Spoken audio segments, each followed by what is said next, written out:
Hello friends, good morning, नमस्ते, राम राम। की हाल चाल, कैसे हैं आप सब।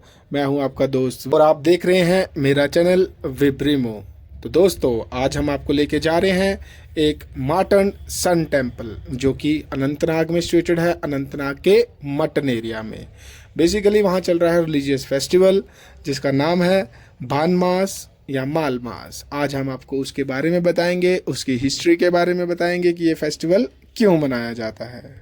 तो दोस्तों, पहले बात करते हैं कि ऐसा होता ही क्यों है, हम बाल मास या माल मास हम मनाते ही क्यों हैं। तो हम बात करेंगे रीज़न की, द रीज़न। हिंदू कैलेंडर जो है, हिंदू कैलेंडर का जो मून है वो बेसिकली जो हमारा ल्यूनर है उस हिसाब से चलता है। यानी जो सूर्य यानी सोलर साल से 11 दिन छोटा होता है।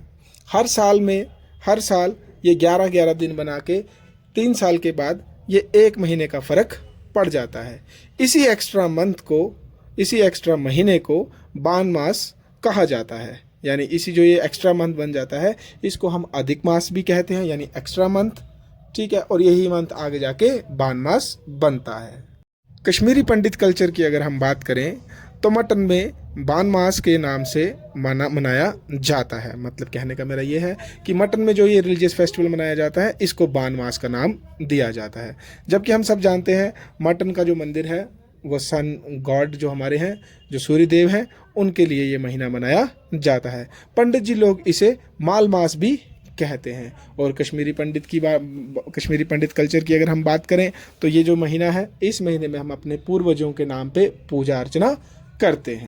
माइथोलॉजिकल स्टोरी यानी पुरुषोत्तम मास की अगर हम बात करें या इस प्रॉब्लम की बात करें, जो मुझे पता चला है मटन के प्रीस्ट वगैरह से, कि जब ये एक्स्ट्रा महीना कैलेंडर में ऐड हुआ तो इसका कोई हिंदू कैलेंडर के हिसाब से या हिंदू देवी देवताओं के हिसाब से कोई गॉड नहीं था। इसलिए लोग इसको इनऑस्पेशियस यानी अशुभ या फिर इम्प्योर समझते थे। विष्णु गॉड यानी विष्णु भगवान जी की ब्लेसिंग्स के ये एक्स्ट्रा महीना दुखी होकर भगवान विष्णु के पास गया। यानी कहने का मेरा मतलब ये है कि जब ये महीना बेचारा था एक्स्ट्रा तो इसको लोग अशुभ मानने लगे, तो वो महीना कहाँ गया, विष्णु भगवान के पास गया। जब वो विष्णु भगवान जी के पास गया तो उसमें क्या हुआ, विष्णु जी ने इसको अपना सबसे प्यारा नाम पुरुषोत्तम दे दिया। तो इसीलिए इसको हम पुरुषोत्तम मास के नाम से भी जानते हैं। मटन टेम्पल की ट्रेडिशंस की अगर हम बात करें तो पितरदान इस महीने में कश्मीरी पंडित मटन की साकाय नदी घाट पे इकट्ठे होते हैं। ठीक है, और अपने पितर यानी एंसेस्टर्स के नाम पे पूजा करते हैं। और जो लोकल हिंदूज़ हैं, बाकी हिंदूज़ हैं, वो मटन टेम्पल के अंदर ही करते हैं। लेकिन कश्मीरी पंडित जो है वो मटन टेम्पल के अंदर नहीं बल्कि साकाय नदी पे इसका पूजा अर्चना करते हैं। अगर फैसिलिटीज़ की बात करें तो मंदिर प्रेमिसेस में आपको बहुत सारी फैसिलिटीज़ मिल जाती हैं। जैसे कि यहाँ पे इस महीने के दौरान 12 घंटे लंगर लगा रहता है। सुबह भी दोपहर में लंगर लगा हुआ होता है, लंगर सेवा चलती जा रही है जैसा कि आप देख सकते हैं। यहाँ पे आपको जो सामान चाहिए पूजा पाठ के लिए वो भी, उसके लिए भी यहाँ पे स्टॉल्स वगैरह लगे हुए हैं। रहने का इंतज़ाम भी यहाँ पे है, बट होटल जैसा नहीं है, बट हम कह सकते हैं क्या तो जैसे वो हम बोलते हैं कि हॉल टाइप्स है, वहाँ पर आप रह सकते हैं आराम से, कोई प्रॉब्लम नहीं होगी। मतलब कहें तो आप जब आए यहाँ तो आप यहाँ आराम से रह सकते हैं, कोई प्रॉब्लम नहीं है। और एक बात और कहना चाहूँगा कि जो ये बान मास का महीना है इसमें ज़्यादातर जो महत्व है वो संडेज़ का है। तो संडेज़ में यहाँ पे काफ़ी ज़्यादा भीड़ लगी रहती है, जैसे कि आप आगे देखेंगे। रिचुअल्स की अगर मैं बात करूँ तो यहाँ पे बान मास में यहाँ जो भी कोई भी आता है तो वो क्या करता है, यहाँ पिंडदान करता है, यानी एंसेस्ट्रल राइट्स। ठीक है, तर्पण होता है या फिर पितृ श्राद्ध दिखाने के लिए यहाँ लोग आते हैं।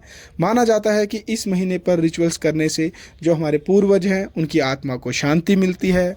अब ये जो बान मास का मेला है इस एक्स्ट्रा मंथ की वजह से जो लगता है, ठीक है, यहाँ पे लोग पूजा पाठ, दान पुण्य आदि ये सभी काम करते हैं। तो आप इस चीज़ का नज़र, आपके लिए मैंने ये जो व्लॉग बनाया है, आप इस चीज़ को देखिए। अगर हम इसमें कुछ आपको लगे कि नहीं मैं कुछ भूल गया हूँ कुछ ऐड करना, तो प्लीज़ कमेंट्स में अपनी राय दीजिएगा।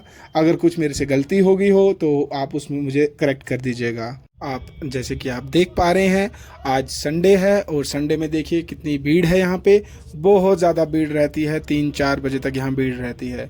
ये मंदिर के अंदर की प्रेमिसेस है जहाँ पे लोग नहा रहे हैं, नहाने के बाद अपनी पूजा पाठ करेंगे और उसके बाद सब खाने पीने का इंतज़ाम करेंगे और उसके बाद वहाँ से चल पड़ेंगे। तो ये जो आप देख रहे हैं अभी ये है साकाई नदी, यहाँ पे इसका एंट्रेंस है। यहाँ से अंदर जाके जो कश्मीरी पंडित पूजा करते हैं वो यहाँ पे करते हैं। यहाँ पे भी रहने का और बैठने का इंतज़ाम बनाया गया है, पूजा पाठ करने के लिए बहुत ही प्यारी सी जगह बनाई गई है, तो जहाँ पे लोग आराम से पूजा पाठ कर सकते हैं। तो फ्रेंड्स आप हमें अपने कमेंट्स में अपनी राय बताइएगा, अगर हमसे कोई गलती हो या कोई चीज़ छूट गई हो उसके बारे में बता दीजिएगा। इसी के साथ आज के ब्लॉग को यहीं पे ख़त्म करते हैं। तो फ्रेंड्स अपना ध्यान रखिए, घूमिए फिरिए, हमारे चैनल को सब्सक्राइब कीजिए, लाइक कीजिए और कमेंट कीजिए। Thank you, bye.